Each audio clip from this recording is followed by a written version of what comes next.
Hello, welcome to the second video of Chapter 3, which is over Section 3, using angle bisectors of triangles. So in the previous video, we looked at perpendicular bisectors. Today we are looking at angle bisectors. So before we even look at the first theorem, let's sketch what an angle bisector is. Well, angle, so let me draw myself an angle. And then what does it mean to bisect? Well, it means to cut into two congruent parts. So this right here would be our angle bisector. It's going to cut the angle into two congruent parts. So that leads us to the first theorem. If a point is on the bisector of an angle, then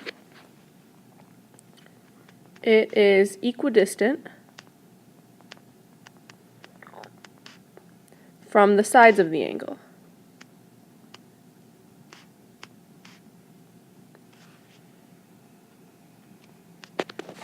Okay, so in the example that we drew, if a point is on the bisector, so I'm going to put some point, it's equidistant from the sides of the angle. So this distance is going to be the same as that distance. Okay, you're going to notice something that I didn't mention. I drew in right angles. So that's the little important part here. With the distance, you have to have a right angle.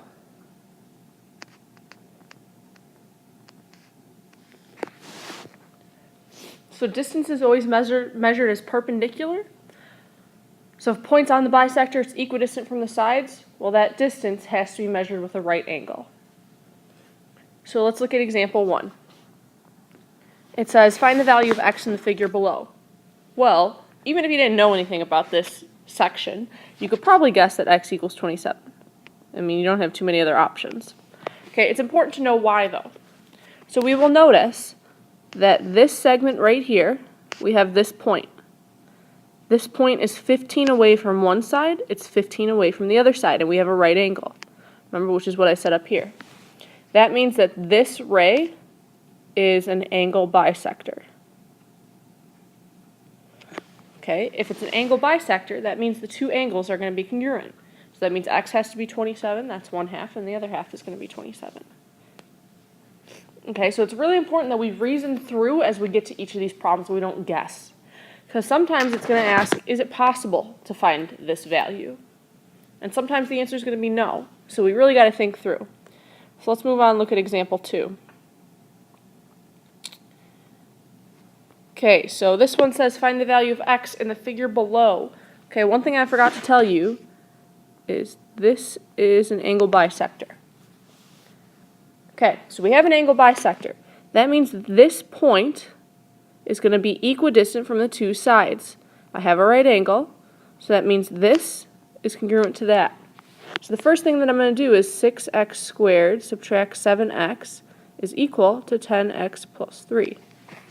Okay, we've seen a little bit of these this year, not too many, and you should have seen these in Algebra 1. This is called a quadratic. So the first thing that I'm going to do is move everything over to one side.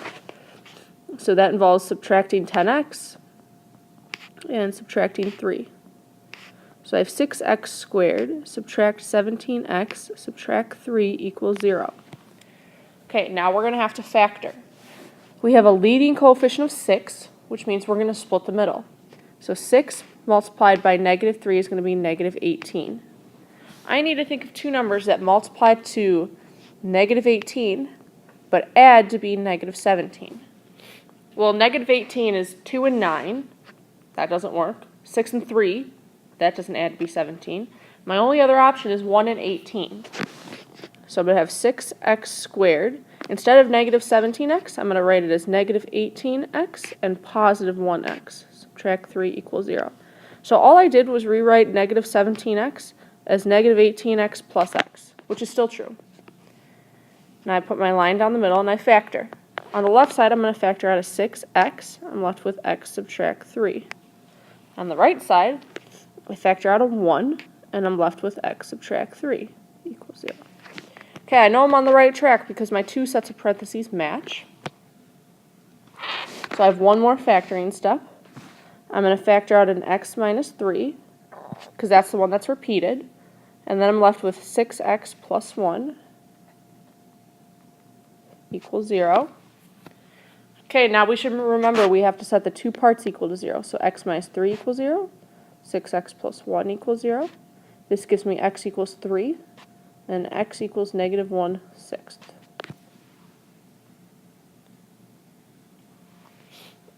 Okay, and both of those work. If I substitute in both, they're going to give me a positive answer, which makes sense, so I'm good. So that should have been a little bit of review. It's okay if you don't quite remember how to do that. Okay, example 3. This is one of the ones that we have to reason through.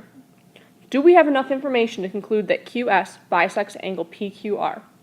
Right now, pause the video and take a minute or two to think of this one on your own. Make sure you look back at that first theorem that we wrote down.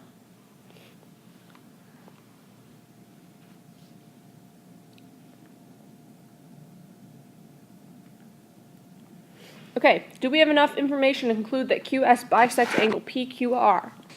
Well, I know that if a point is on the angle bisector, it's equidistant from the two sides of the triangle. So right here, this distance is equal to this distance.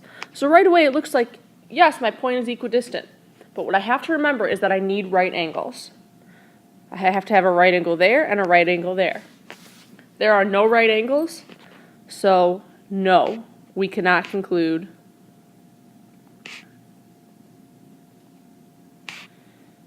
that QS is an angle bisector.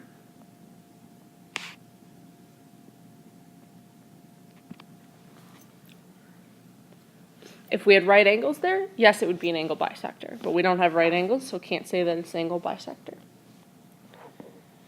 Okay, so that was the first half of what's important in this section, was the angle bisectors. Now we're going to talk about those points of concurrency of an angle bisector. So if you could turn the page, please. Okay, so here's our special note. It says all three angle bisectors of a triangle intersect at the incenter. Okay, so if we remember from before, the perpendicular bisectors intersect at the circumcenter. The angle bisectors intersect at the incenter. This point is equidistant. So it's the same distance from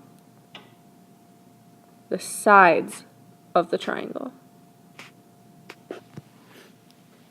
Okay, and then we have this kind of confusing figure here. Okay, first you're going to notice we have this big triangle BCD. Then we found the three angle bisectors. So this is the bisector that bisects angle C. This is the one that bisects angle B. And then this last one bisects angle D. Okay.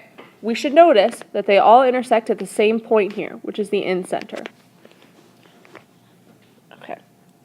The incenter is equidistant from the sides of the triangle. So that means this distance with a right angle is congruent to this distance with a right angle is congruent to this distance with a right angle. Those three are all congruent. And then the other special part is that the incenter is the center of the circle inside the triangle. So we're going to write that. The incenter is also the center of the circle that's inside the triangle. So if you remember with the circumcenter, it was the circle outside the triangle. The incenter, inside, is the circle inside the triangle. Okay, and then we have a few examples to look at. Okay, so it says, in the figure below, N is the incenter. Find ND. Okay, so the first thing that I know about the incenter is that it's the angle bisectors. So here's one angle bisector, here's another one, and then here's the third angle bisector. So that means this point here is the incenter. Next, I know that the incenter is equidistant from the sides of the triangle. That means this right here is going to be congruent to this one, which is congruent to this one. And again, I have right angles. That's really, really important.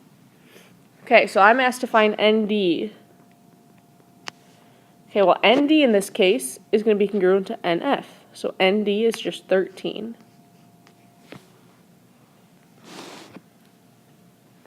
Okay, let's look at B. B looks pretty similar, but has one big difference.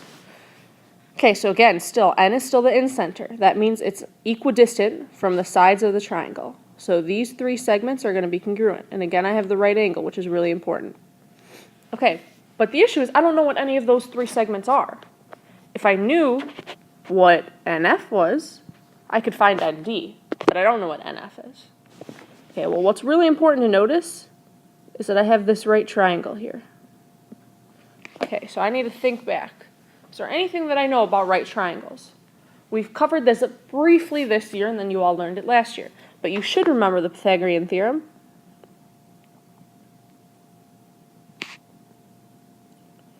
So that's the a squared plus b squared equals c squared. Okay, in this case, I want to know what this side is. So I'm going to have x squared add 16 squared equals 20 squared. And then the reason I'm doing that is because 20 is the hypotenuse. It's the one across from the right angle. So I end up with x squared add 256 equals 400. So x squared equals 144. If I take a square root, I get x equals 12. Okay, so that means NF is 12. So I'm going to replace that x with a 12. So in this case, ND is also going to be 12.